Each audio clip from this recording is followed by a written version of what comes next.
Olá, seja bem-vinda, seja bem-vindo. Chegamos ao meio da semana, quarta-feira, 24 de julho de 2024. Começa agora o Jornal Câmara Notícia. Muito obrigado pela sua companhia, pela sua audiência. E você pode participar, enviar a sua mensagem para o número do nosso WhatsApp.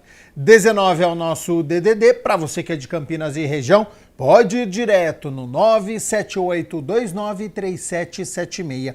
Ou você pode enviar essa mensagem pelo QR Code. Com a câmera do seu celular apontada para o QR Code, já aparece uma mensagem na sua tela, o WhatsApp da TV Câmara Campinas. Você aperta e pode enviar o seu elogio, uma crítica construtiva, o que você quer assistir aqui no nosso telejornal.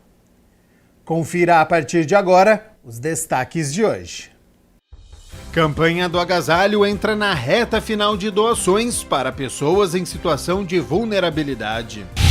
Planetário da Lagoa do Taquaral tem programação especial voltado às férias escolares. Aumento dos gases do efeito estufa na atmosfera ainda preocupa cientistas de todo o mundo. E no esporte, na Série B, no majestoso não tem para ninguém, Ponte Preta vence o segundo colocado Vila Nova e sobe na classificação. O Colégio Técnico de Campinas, o Cotuca, abriu hoje as inscrições do processo seletivo para ingresso de alunos concluintes do 9º ano do ensino fundamental aos cursos integrados. Então, sobre os prazos, local de inscrição, quais são esses cursos, eu aciono a repórter Ana Paula Meneghetti, que tem as informações. Seja bem-vinda e boa tarde, Ana. Boa tarde, Gabriel. Boa tarde a todos que acompanham o Câmara Notícia. Pois é, Gabriel, as inscrições para o processo do Cotuca seguem abertas até o dia 27 de agosto. E sobre esse assunto, eu vou falar com a Renata Altenfelder. Ela é diretora de ensino aqui do Cotuca. Renata, obrigada pela sua participação aqui no nosso jornal, no Câmara Notícia. Primeiro de tudo, a gente quer saber como as inscrições elas podem ser feitas. Elas são online ou são feitas de forma presencial? Todas as inscrições são feitas de forma online e os candidatos podem acessar o site do colégio e o site do colégio redireciona os candidatos para o site do processo seletivo, que é o site do exame. Renata, acho que é importante a gente falar aqui quem que pode se inscrever para esse processo.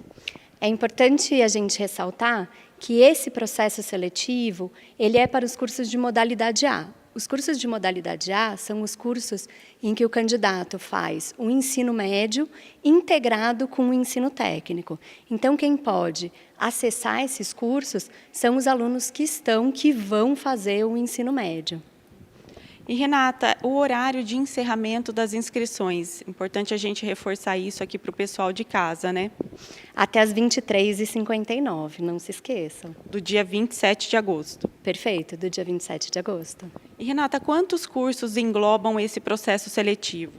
Para esse processo seletivo, são 5 cursos. A gente tem o nosso curso de alimentos, o curso de informática, o curso de eletroeletrônica. A gente tem turmas para esse curso no período de manhã e à tarde e também no período noturno, para o curso de mecatrônica também, e a gente tem o curso de enfermagem, que é oferecido de manhã e à tarde. Então, só lembrando que desses 5 cursos que a gente citou, 2 desses cursos, eletroeletrônica e mecatrônica, a gente oferece em 2 turnos, inclusive no período noturno também. E como que vai funcionar a taxa de inscrição? Por onde ela deve ser paga? Como que isso vai ser na prática? Todas as informações sobre a taxa de inscrição, cujo valor é de R$ 110, o candidato pode ler o edital do processo seletivo, que está no site do exame, e pagar a taxa através de boleto bancário, mas sempre tendo uma atenção especial na leitura do edital para fazer o pagamento, para acessar o boleto, e lembrando que o processo é sempre online. E, Renata, onde fica disponível esse edital com essas informações? O candidato ele pode acessar o site do colégio, o site do Cotuca, e aí ele vai ser redirecionado para o site do exame, ou ele pode acessar diretamente o site do exame, exame.cotuca.unicamp.br. E quanto aos locais de prova, né? Quando esses locais serão divulgados para os candidatos ficarem atentos? Tem que ficar atento na área do candidato até o dia 19 de setembro, que aí, a partir do meio-dia, você vai conhecer o seu local de prova. Tá certo, Renata. Muito obrigada pela sua participação. Imagina, a gente que agradece. Venham para o Cotuca. Para você que quer mais informações, tirar mais dúvidas aí sobre esse processo seletivo, é só acessar a página do exame no Colégio Cotuca, vai aparecer aqui na sua tela. Gabriel, eu volto com você aí no estúdio. Tá certo, então. Muito obrigado, Ana Paula Meneghetti, por todas as informações. E a gente segue aqui com o Jornal Câmara Notícia, com as notícias da metrópole e com aquele serviço importante para quem está disponível para o mercado de trabalho, está desempregado ou para quem quer mudar de área. Preste atenção às vagas disponíveis para o Centro Público de Apoio ao Trabalhador de Campinas. Há vagas para açougueiro, agente de pátio, ajudante de carga e descarga de mercadoria, ajudante de cozinha, ajudante de obras, atendente de lanchonete, auxiliar de cobrança, auxiliar de limpeza. Esta vaga é específica para pessoas com deficiência. Auxiliar de logística, balconista, confeiteiro, empacotador, faxineiro, fiscal de loja, lavador de roupas, marceneiro, operador de prensa, peixeiro e zelador. Para conferir todas as vagas, é só acessar o site cepat.campinas.sp.gov.br. Lembrando que o atendimento presencial do CEPAT é realizado mediante agendamento prévio através do portal cidadão.campinas.sp.gov.br. A unidade do centro fica na Avenida Campos Sales, número 427, de segunda a sexta-feira, das 7h30 da manhã às 4h30 da tarde. A unidade do Ouro Verde, na Avenida Rui Rodrigues, número 3900, no Parque Universitário, dentro do Shopping Espaço Ouro Verde, no primeiro andar, de segunda a sexta-feira, das 8h da manhã às 4h da tarde.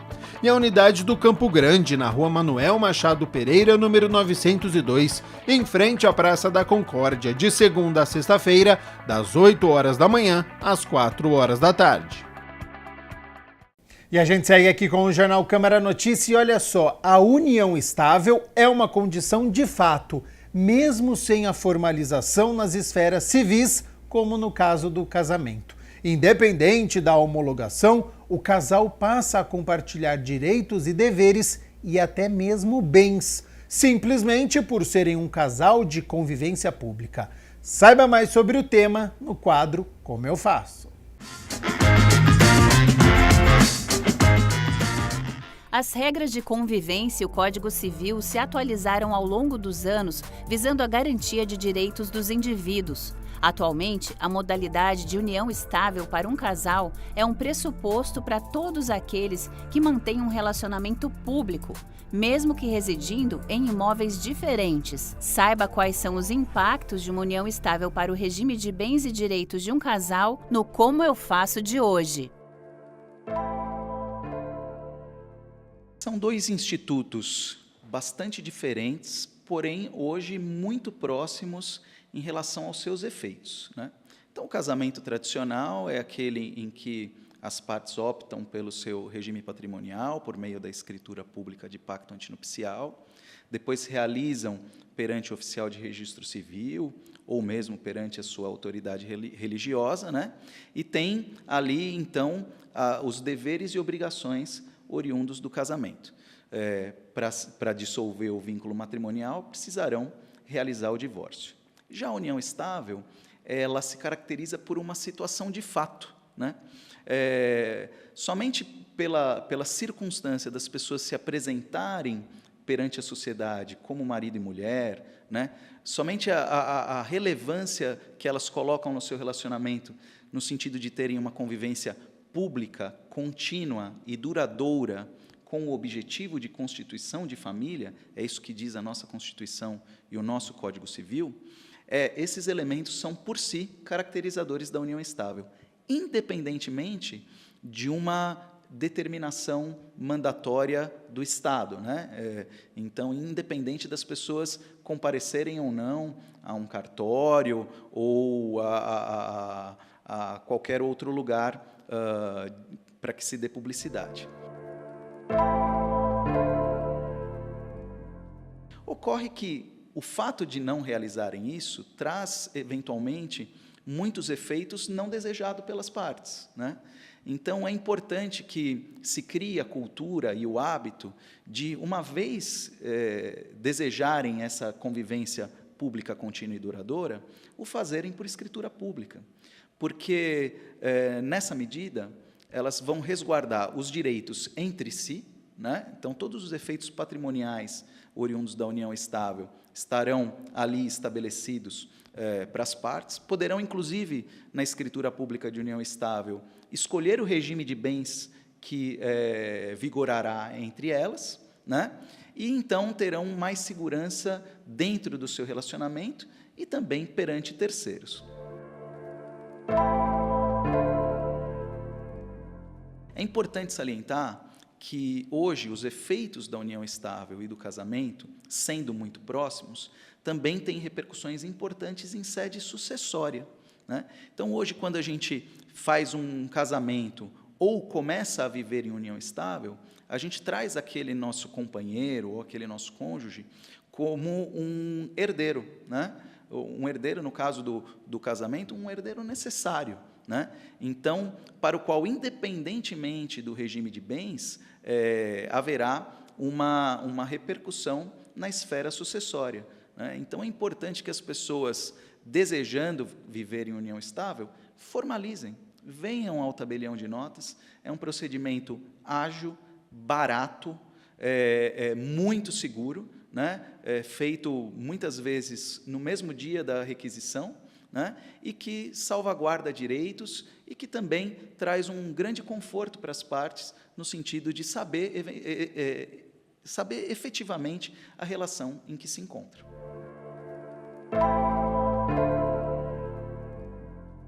Olha, para a gente formalizar uma união estável hoje, a gente precisa que as partes sejam maiores, capazes, né? Apresentem RG e CPF originais, e também certidão de nascimento, no caso de pessoas solteiras, ou certidão de casamento, já com a averbação do divórcio anterior, ou então, mesmo os casados, por determinação do artigo 1723, parágrafo 1º, quando se encontrarem em situação de separação de fato, esses também podem estabelecer união estável, né? Então, é uma característica importante, né, dizer que as uniões estáveis podem ser formalizadas, mesmo por aqueles que ainda não realizaram o seu divórcio, mas que já se encontram em estado de separação de fato e com o início de uma nova união.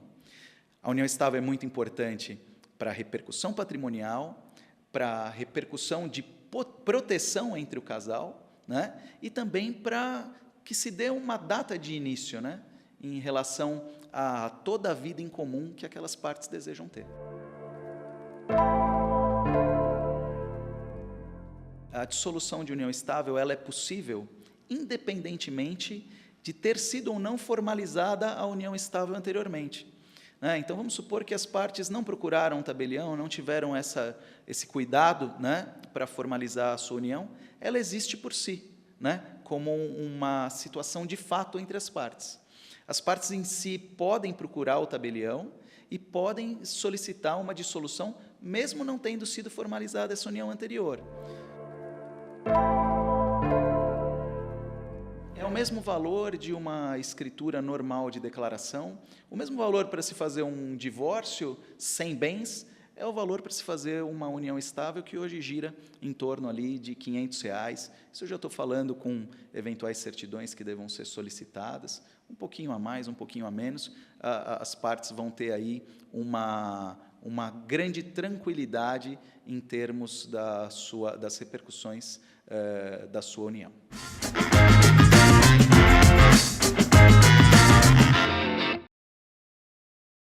Com o slogan "Transforme o tom deste inverno", a campanha do agasalho visa a distribuição de roupas de frio e cobertores à população em situação de vulnerabilidade. Foram 2.500 cobertores para a campanha do agasalho doados por essa empresa. A campanha do agasalho é um movimento muito importante, visto que ele atende as pessoas que estão em situação de vulnerabilidade, principalmente aquelas que estão em vulnerabilidade extrema, como é as pessoas em situação de rua. Então, essa doação que a gente tem recebido hoje, de mais de 2.500 cobertores, chega em uma boa hora, vai atender a necessidade daquelas pessoas que estão em situação de rua. É importante ressaltar que a gente pensa de forma global, na ajuda ao próximo, no cuidado das pessoas.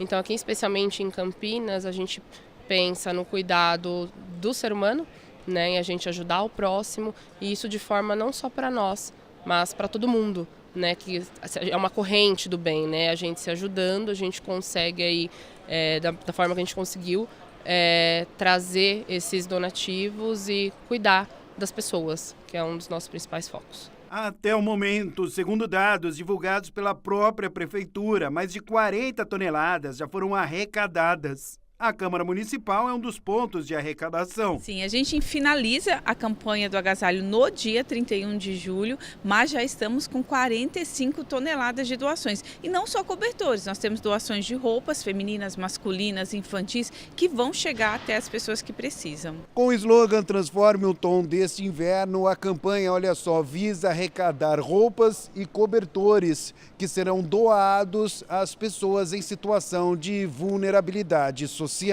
O slogan Transforme o Tom desse inverno é trazer mais alegria àquelas pessoas que estão à margem da sociedade, que necessitam dessa luz, dessa colorido especial na vida, através de uma doação, através de uma mobilização que a gente tem feito, para que todos possam alcançar e sentir o calorzinho do inverno. As doações de roupas e cobertores serão encaminhadas aos serviços que atendem a população em situação de rua, serviços localizados nos bairros, abrigos municipais e para entidades parceiras da Prefeitura de Campinas. As principais preocupações são com a doação de roupas masculinas. Todas as doações que nós recebemos, elas vão para um centro de triagem, onde nós fazemos a separação, seja roupa masculina, feminina, infantil. Após isso, após ser validada, todas as doações estarem ok, elas são encaminhadas primeiro para os nossos abrigos, que fazem atendimento das pessoas em situação de vulnerabilidade. Os nossos CRAS também recebem essas doações. Posteriormente, vai também para as entidades assistenciais, que estão espalhadas por toda a cidade, e elas fazem a entrega diretamente à população. E olha só, o Planetário Municipal de Campinas está com programação voltada para as férias escolares até o dia 28 de julho, que mostra o sistema solar, constelações, planetas, meteoros, entre outros elementos do espaço.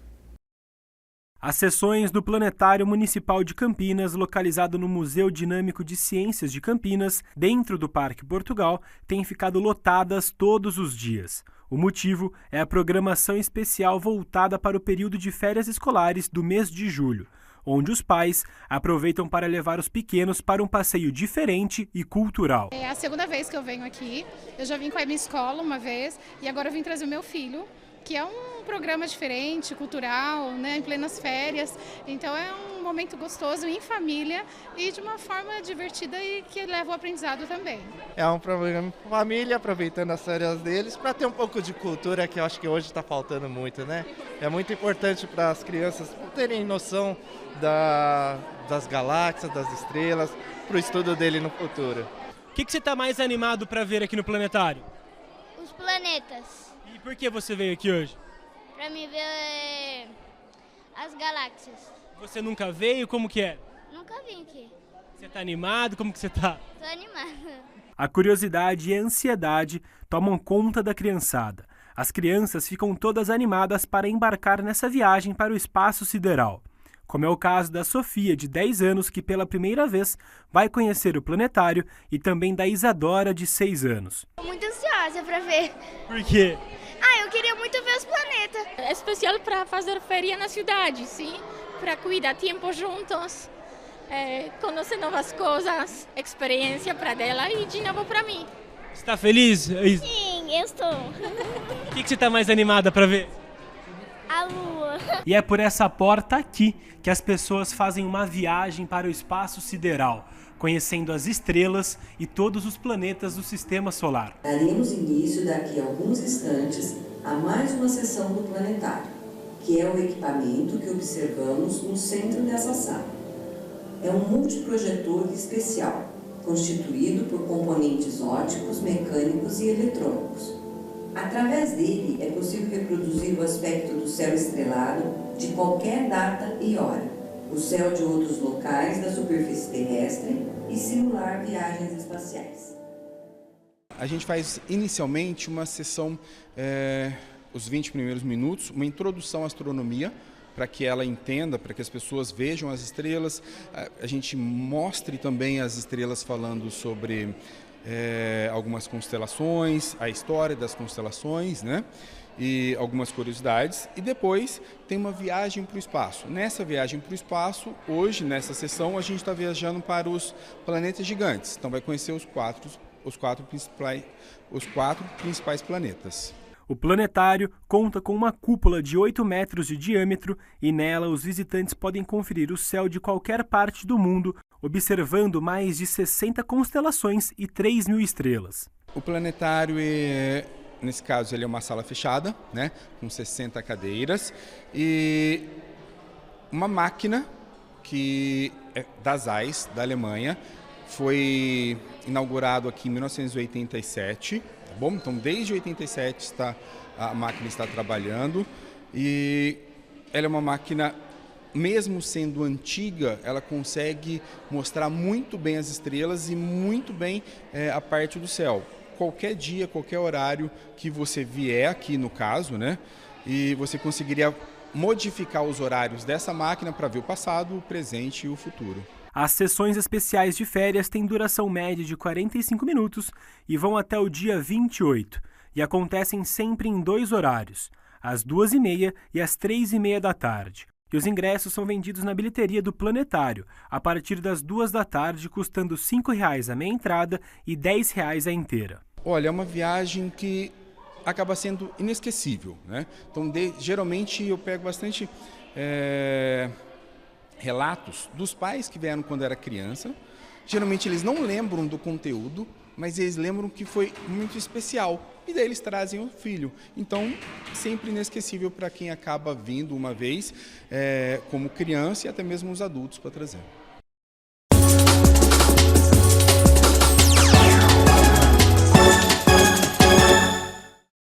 Hora de Campeonato Brasileiro da Série B, porque ontem Ponte Preta e Vila Nova se enfrentaram no estádio Moisés Lucarelli. Confira como foi.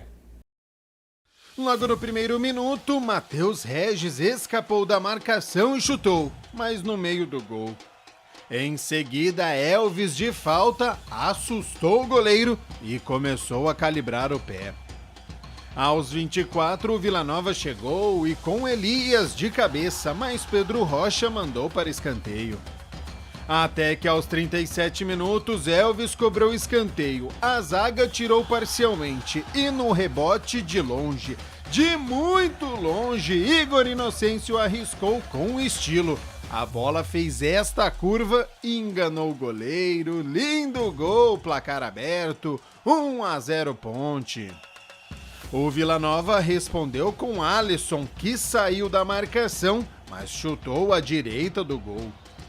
No segundo tempo, Elvis da intermediária acertou o travessão e calibrou o pé mais um pouquinho. Juan Christian bateu forte e mais uma vez Pedro Rocha mandou para escanteio. Até que aos 23 minutos do segundo tempo, já com o pé calibrado, Elvis cobrou falta. No ângulo, sem chances, mais um golaço, placar ampliado, 2-0 Ponte. Aos 38 minutos, Alisson, sempre ele, de cabeça, mandou nos braços de Pedro Rocha. Até que aos 41 minutos, Apodi foi lançado e calçado dentro da área por Igor Inocêncio. Num primeiro momento, o árbitro deixou o jogo seguir, mas o VAR chamou e o pênalti foi marcado. Alisson foi para a cobrança e Pedro Rocha defendeu. Paredão Ponte Pretano para fechar a noite.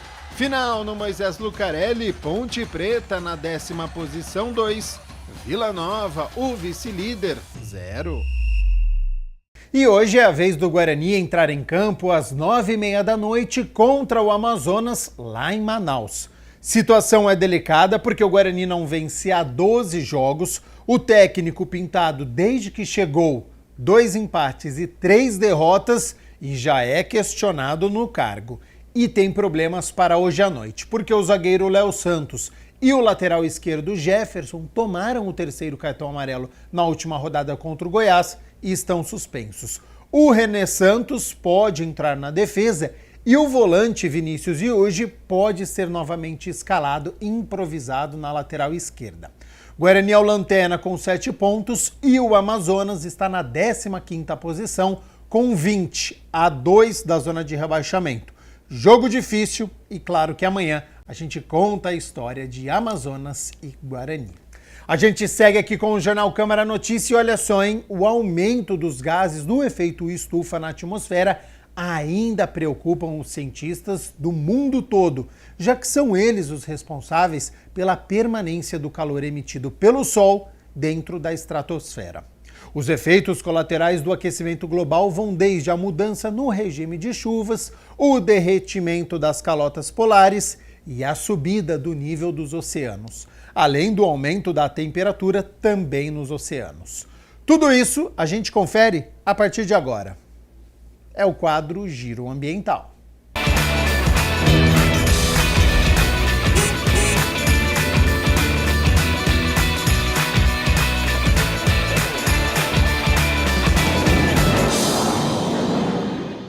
E no Giro Ambiental dessa semana a gente vai falar sobre um tema que é pertinente a todos os dias da nossa vida ultimamente, que é o aquecimento global. E a gente ainda vai ter que falar muitas e muitas vezes para esclarecer, para pensar novas possibilidades para tornar o planeta um planeta habitável para nós e para gerações futuras. E quem vai esclarecer para a gente hoje um pouco mais sobre o tema é a pesquisadora Ana Ávila, do CEPAGRE, aqui de Campinas. Muito obrigada pela sua participação aqui com a gente, Ana. Tudo bom? É um prazer estar aqui. Ana, eu sei que esse tema ele é quase um tema assim corriqueiro, cotidiano na nossa vida, mas eu queria que você explicasse, começasse explicando o que é o aquecimento global. Então, o aquecimento global, de forma geral, ele é o que faz essa mudança nas condições do clima e também de vários outros setores. O que acontece? Nós temos os gases que estão presentes na atmosfera em uma quantidade normal, que é o aquecimento natural do planeta. E isso faz com que nós tenhamos a temperatura média global em torno de 15 graus. Média, né? Pegando todas as áreas geladas e áreas mais quentes, desérticas, nós temos essa temperatura média de 15 graus. O aquecimento natural do planeta faz com que nós tenhamos a temperatura em torno de 15 graus, e é isso que faz essa vida que nós conhecemos, né? Tanto dos rios, das águas, enfim, tudo como nós conhecemos. Acontece que determinados gases, como CO2 principalmente, em uma quantidade na atmosfera maior do que o natural, e isso é provocado pela emissão desse CO2 por ação do homem, né? Sobretudo a queima de combustíveis fósseis, desmatamento, faz com que nós tenhamos um aumento desse elemento na atmosfera, lá na alta atmosfera, né? Então, o que acontece? Esse elemento, ele faz com que haja um desequilíbrio na temperatura do planeta, ou seja, a radiação solar, que é a grande fonte que aquece a superfície terrestre, aquece a atmosfera, ela deve sair de volta, né, para o espaço, né, e isso nós teríamos então um balanço da temperatura do planeta, que é o que nós conhecemos, né. Quando há esse desequilíbrio, significa que nós temos a mesma quantidade de radiação solar chegando na superfície, aquecendo, e ela deve ser emitida de volta para o espaço, em forma de radiação de onda longa, ou infravermelho. Só que o que acontece? Quando esses elementos presentes na atmosfera de forma exagerada, há um desequilíbrio. Então, esse calor que deveria voltar para o espaço, ele fica retido. Então, por isso que quando a gente fala em aquecimento global, a gente compara o efeito estufa, né? Que é um efeito estufa, que é um cobertor na atmosfera, que faz com que o calor ele fique retido de uma forma anormal. Né? Então, nós temos um desequilíbrio, esse balanço, ele fica desequilibrado. Então, a quantidade de radiação que chega, ela deveria voltar para o espaço, mantendo o equilíbrio do planeta, isso não acontece. E como esses gases, eles são de longa vida, o que acontece? Eles vão ficando armazenados na atmosfera. E com isso, esse calor vai aumentando progressivamente ao longo dos anos. Não é uma coisa que acontece de uma hora para outra, de um dia para outro, mas devido à permanência desses gases e o acúmulo deles, a gente vai tendo esse desequilíbrio no planeta e esse aumento das temperaturas médias globais. Ana, e essa média global de 15 graus, ela foi estabelecida no período pré-industrial? Sim, exatamente. Tudo quando a gente compara, né, quando a gente fala do aquecimento global, a gente leva em consideração os dados, né, medidos na era pré-industrial.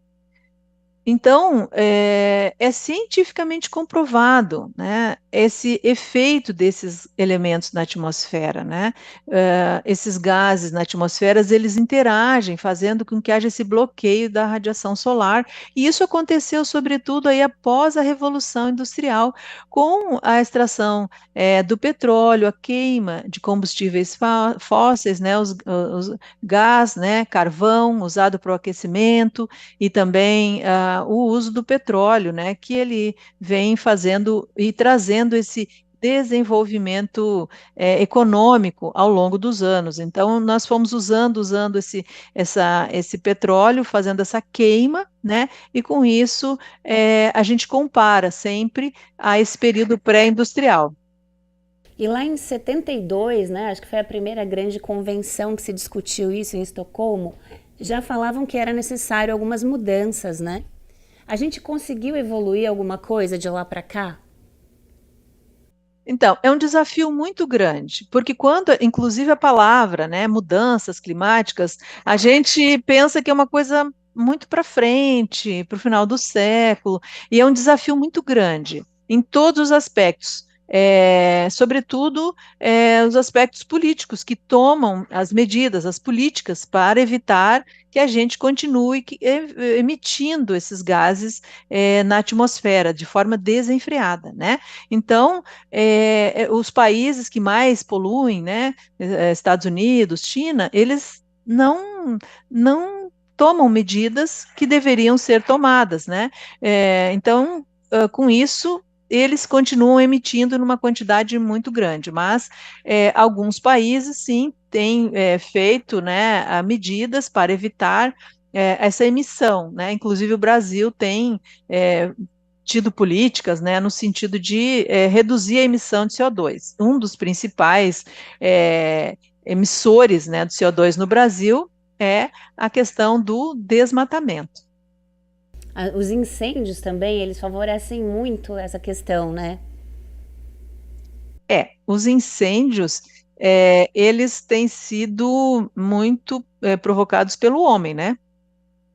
E com isso, os incêndios, eles queimam a floresta, queimam o cerrado, a vegetação. Então, esse processo de eliminar a vegetação, sobretudo árvores, e todo esse recurso natural, ele faz com que a gente tenha tudo que o CO2 que ele é armazenado, né, nas árvores, ele nas plantas em geral, ele acaba indo para o espaço. E existia uma data limite que se falava sobre a capacidade de autorregulação e regeneração do planeta. Ainda se fala nessa questão da data para a gente conseguir reverter esse quadro? Olha, a questão da data, ela ao longo dos anos, né, no painel intergovernamental de mudanças climáticas, a ciência vai mudando e vai se aperfeiçoando, se ajustando. Então, a grande questão hoje é o limite de temperatura, fazer com que a temperatura média do planeta não aumente a mais de 1,5 graus. né? Então, os cientistas afirmam que até 1,5 grau a gente consegue equilibrar o planeta, porque a grande questão é o que acontece depois, né? Esses desastres, esses eventos extremos, que é o que a gente está vendo acontecer no mundo inteiro. Ana, para a gente encerrar, quais seriam as medidas, as ações que sequestrariam esse carbono excessivo, esses gases de efeito estufa da atmosfera? Bom, a grande questão é a gente cessar essa emissão dessa forma desenfreada que vem acontecendo. E isso é uma questão dos países, né, mais ricos, mais emissores, né, e a grande questão é cessar a emissão de gases do efeito estufa, e cada vez mais, por exemplo, tratar da questão, por exemplo, da transição energética, que é um fator muito importante discutido, né? A questão da agricultura também, manejo agrícola de forma mais sustentável, né? Reduzir, por exemplo, o desmatamento, as queimadas. Então, são fatores, a questão da urbanização também, a questão do transporte, né? Que é um desafio também muito grande, que a gente tem uma emissão muito grande, né? Inclusive, por exemplo, aqui em Campinas, um dos maiores emissores, né? Porque nós temos um aeroporto, né? Internacional, né? Então a gente tem esse impacto que determinadas questões são mais desafiadoras, né? Mas algumas já são possíveis e são medidas já para serem feitas, mas é um desafio, infelizmente. Ana Ávila, pesquisadora do CEPAGRE, muito obrigada pela sua participação aqui no Giro Ambiental. Obrigada a você, é um prazer sempre estar aí falando desse tema tão importante. Com certeza. E para você que nos assiste, continue que agora é a hora daquele giro ambiental pelas principais notícias do Brasil e do mundo. Os incêndios podem ter degradado cerca de 9% da vegetação do Pantanal nos últimos 5 anos, segundo a estimativa da rede MAP Biomas. De acordo com o levantamento, a área degradada pode variar entre 800 mil e 2,1 milhões de hectares. O estudo mostra que, apesar de o bioma conviver com o fogo, existem áreas que são sensíveis aos incêndios. A iniciativa, que reúne organizações não governamentais, universidades e empresas de tecnologia para monitorar o uso da terra no país, lançou no último dia 5 uma plataforma sobre a degradação das áreas florestais. Os dados, mapas e códigos produzidos são de consulta gratuita. São consideradas áreas degradadas as regiões que não foram completamente desmatadas, mas que sofrem alterações significativas da composição biológica. Entre os fatores considerados pelo Mapa Biomas estão o tamanho e nível de isolamento dos fragmentos florestais. Além disso, a frequência das queimadas, invasão por espécies exóticas e o pisoteio por rebanhos são considerados. O mês de junho deste ano teve a maior média de área queimada no Pantanal de Mato Grosso e Mato Grosso do Sul, registrada desde 2012 pela série histórica do Laboratório de Aplicações de Satélites Ambientais do Departamento de Meteorologia da Universidade Federal do Rio de Janeiro. Em apenas 30 dias, o fogo consumiu mais de 411 mil hectares do bioma. Na média histórica, o Pantanal costuma queimar pouco mais de 8 mil hectares. A Polícia Federal está investigando a origem do fogo em algumas situações. Segundo a ministra do Meio Ambiente e Mudança do Clima, Marina Silva, 85% dos incêndios ocorrem em terras privadas. Em janeiro, o maior navio de cruzeiro do mundo saiu do porto de Miami, nos Estados Unidos, para sua viagem inaugural de 7 dias. A construção do Icon of the Seas custou à empresa Royal Caribbean 2 bilhões de dólares. Ele tem 18 decks, 7 piscinas e mais de 40 restaurantes, bares e lounges. O navio tem 365 metros de comprimento, 35 metros a mais do que a altura da Torre Eiffel. Ele é cerca de 5 vezes mais longo que o Titanic. As vendas de passagens para navios de cruzeiro em 2024 atingiram níveis recordes. As projeções indicam que, até o final deste ano, 360 navios de cruzeiro terão transportado 30 milhões de passageiros, um aumento de 9,2% em relação a 2019, antes da pandemia. Muitas companhias de cruzeiros começaram a divulgar suas credenciais verdes, mas ativistas defendem que poucas empresas estão reduzindo sua pegada ambiental com a rapidez necessária. Os combustíveis marítimos são variantes dos combustíveis fósseis, geradores de emissões e, por isso, têm alta pegada de carbono. Os cruzeiros também geram consumo particularmente intenso de carbono em comparação com muitos outros tipos de viagens de férias. A emissão média de CO2 por passageiro de um cruzeiro em torno de Seattle, nos Estados Unidos, é 8 vezes maior do que a de um turista que passa suas férias na mesma cidade, em terra, segundo uma análise da ONG Amigos da Terra. E o CO2, que aquece a atmosfera do planeta, não é o único problema causado pelos cruzeiros. Os 218 navios de cruzeiro que operaram na Europa em 2022 emitiram mais óxido de enxofre do que 1 bilhão de automóveis, ou 4,4 vezes mais do que todos os carros do continente, segundo outra análise da Transport Environment.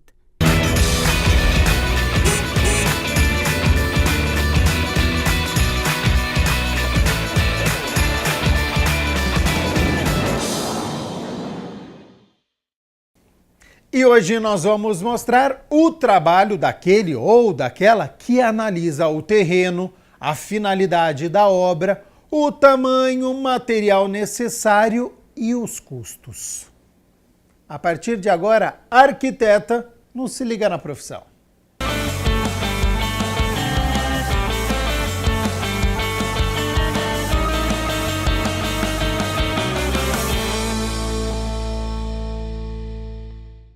Bom, é o quadro Se Liga na Profissão, pessoal, e olha só que bacana, hoje a gente vai falar sobre arquiteta, então se liga aí, bora! Bom, é isso aí, pessoal. O arquiteto ou arquiteta elabora projetos para construções e para o planejamento urbano em geral. É preciso estar sempre ligado no aspecto estético e nas necessidades de conforto, higiene e espaço. Também estuda a planta e a fachada definitiva. Tem a finalidade de desenhar em detalhes a estrutura, pois além disso faz a reconstituição de prédios tombados pelo patrimônio histórico e está sempre de olho na organização de interiores de museus. E tem mais, o arquiteto pesquisa os materiais que serão usados na execução e realiza vistorias periódicas das obras, com o objetivo de garantir o sucesso do projeto. Bom, é isso aí, pessoal, para a gente entender um pouco mais sobre arquitetura, sobre essa profissão, estou aqui com a Tiffany. Tudo bem, Tiffany? Oi, tudo bem, você? Beleza. Bom, há quanto tempo você trabalha com isso, como arquiteta? Conta pra gente, por favor, Tiffany. Eu fiz, antes de fazer arquitetura, eu fiz edificações. Então, desde o primeiro ano de faculdade, eu já trabalho com construção civil. Já fazem 18 anos. Bom, você tocou aí num assunto interessante, construção civil, porque muita gente acaba confundindo, às vezes, o trabalho de uma arquiteta, de um arquiteto, Sim. com de engenheiro civil, né? Então vamos lá, Tiffany, para galera já de prima entender direitinho quais as principais diferenças aí em termos de funções. Arquiteto e engenheiro é a eterna briga, né? É muito engraçado. Mas a arquitetura, ela entra mais num padrão visual, né? Num padrão de conforto térmico, de conforto ambiental, né? A gente chama. Então, a gente não é só deixar o local bonito, né? A gente deixa o local agradável, tanto na parte acústica, quanto na parte térmica, quanto no conforto ambiental em si. Tá? O engenheiro, ele já vai para o lado mais bruto da coisa, né? Ele deixa, eu costumo brincar que a gente deixa bonito e o engenheiro deixa de pé.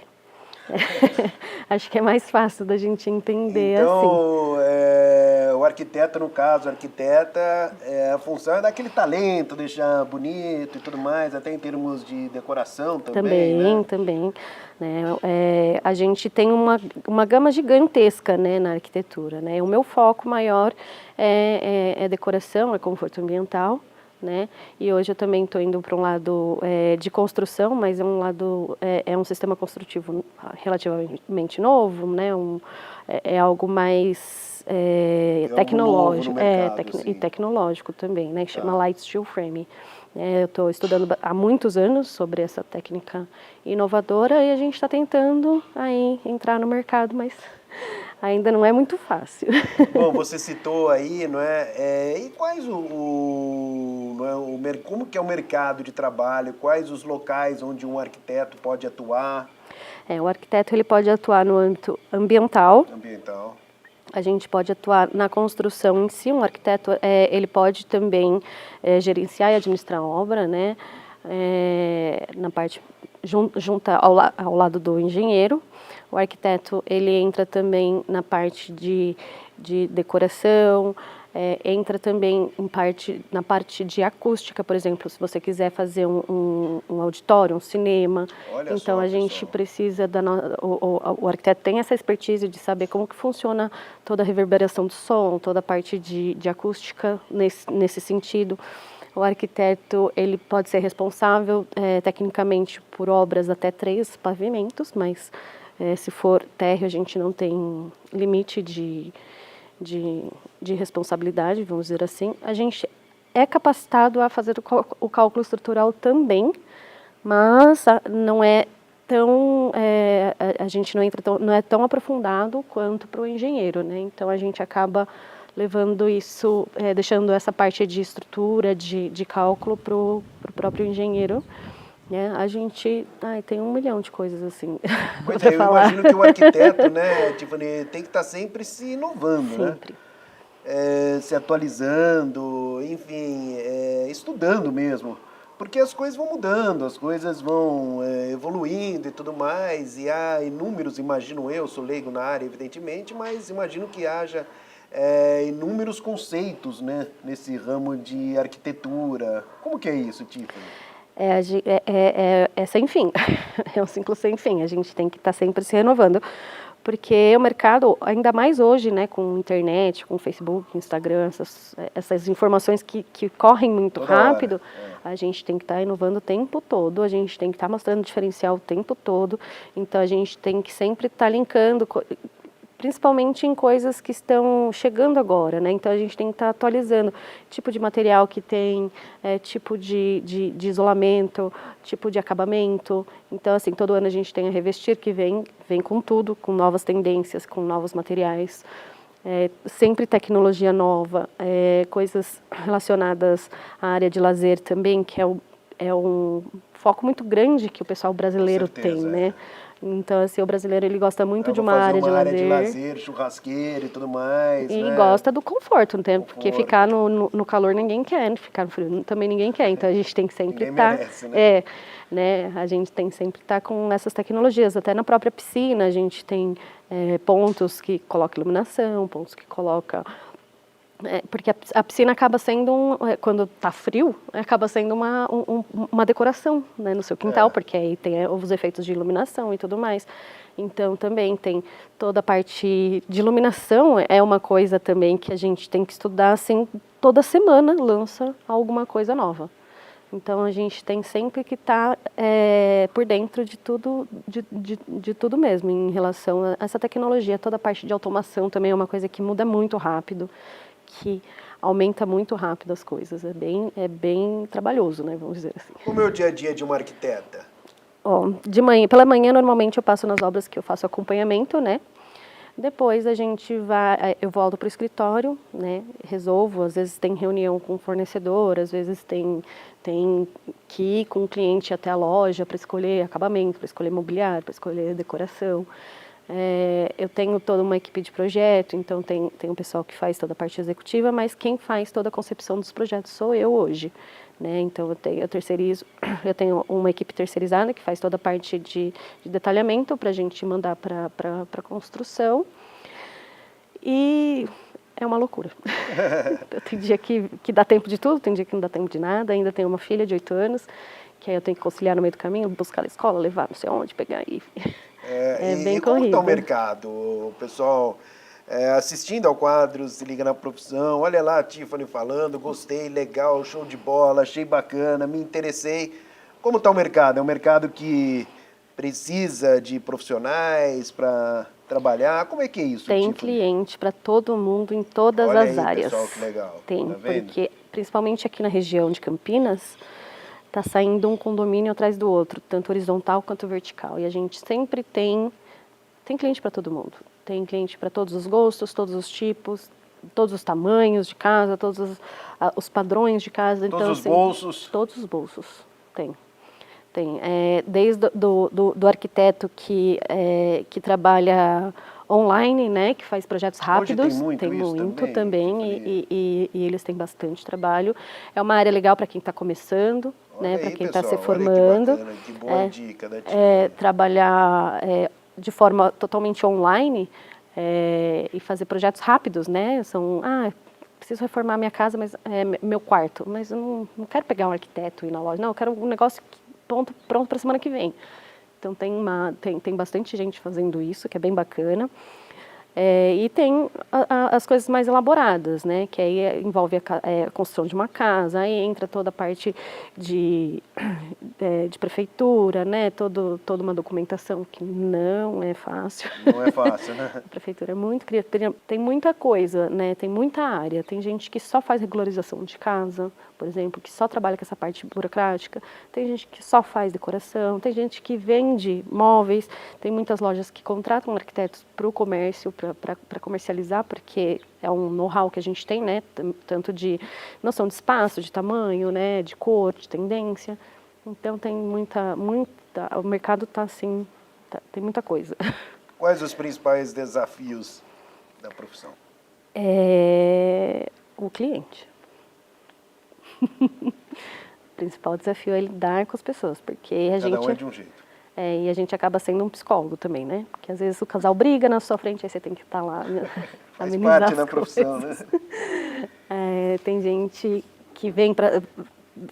demora, tipo, você marca uma reunião, a primeira hora é só de desabafo, né? Depois a gente vai para o que interessa. A gente tem, então tem que estar preparada para isso mesmo. Tem que ter muita...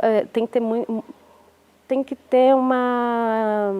Vamos dizer assim, né? A gente tem que acolher, a gente tem que ter um acolhimento também, né? Porque a pessoa que está realizando o sonho, ela está realizando o sonho da vida dela, né? É importante, com certeza. Então a gente tem que ter muito acolhimento em relação a isso. Bom, show de bola, Tiffany. A gente, para concluir, não é, essa entrevista aqui no quadro Se Liga na Profissão, as dicas que você dá, porque certamente esse é um quadro que as pessoas assistem, não é? Na televisão, também no YouTube, as pessoas que têm interesse, vamos supor, quero prestar arquitetura. Então, muita gente certamente acompanhando e muita gente interessada aí no que você está falando. Quais as dicas que você deixa para galera que quer seguir os seus passos aí, que quer ser para o pessoal que quer seguir nessa área de arquitetura, quer ser uma arquiteta, um arquiteto? Tem que gostar.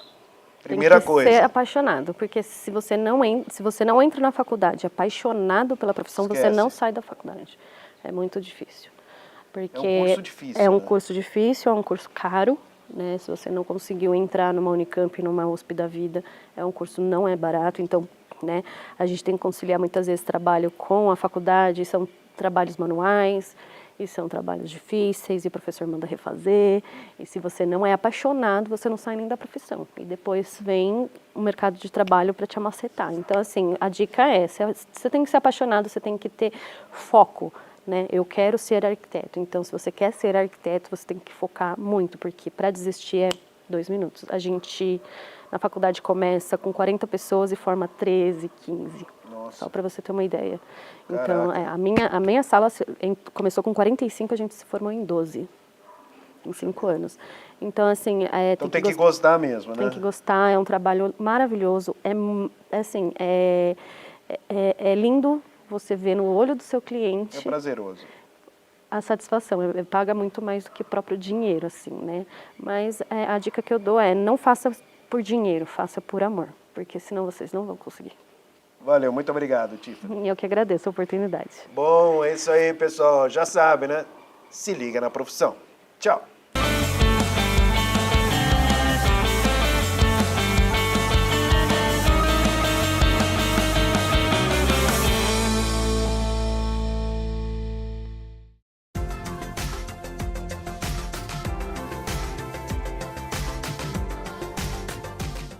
Amanhã, quinta-feira, não tem mudanças no tempo, então segue bem agradável para este inverno, com o sol aparecendo durante todo o dia e nada de previsão de chuva.